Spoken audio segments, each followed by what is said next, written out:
Terungkap Aurel Hermansyah awalnya ogah ke Turki, tapi luluh dibujuk sosok ini. Ayah Atta Halilintar merasa lega. Aurel Hermansyah akhirnya bertemu dengan kedua orang tua Atta Halilintar, yakni Halilintar Anovial Asmit dan Lenggo Geni Faruk. Sejak menikah dengan Atta Halilintar pada 3 April 2021 lalu, Aurel Hermansyah memang belum pernah bertemu dengan sosok mertuanya. Begitu pula dengan Atta Halilintar yang tak bertemu kedua orang tua dan adik-adiknya selama 2 tahun terakhir. Aurel Hermansyah dan Atta Halilintar akhirnya memutuskan bertemu dengan Gen Halilintar di Turki sekalian untuk liburan akhir tahun. Sesampainya di Turki, Aurel Hermansyah langsung menghampiri kedua mertuanya.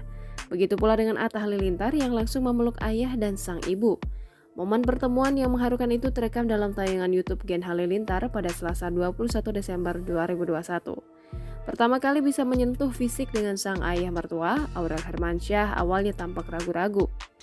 Akhirnya, Aurel Hermansyah bersalaman dengan sang ayah mertua. Ia bahkan tak ragu memeluk sang ayah mertua. Usai melepas kangen, Lenggo Geni Faruk tampak lega. Usut punya usut, rupanya Aurel Hermansyah dan keluarganya sempat berencana menghabiskan liburan akhir tahun ke Bali. Rencana semula keluarga Hermansyah ingin liburan bersama keluarga Krisdayanti dan Raul Lemos. Namun akhirnya, keluarga Hermansyah memutuskan untuk liburan ke Turki bersama keluarga Gen Halilintar. Jangan lupa subscribe, share, komen, dan like ya!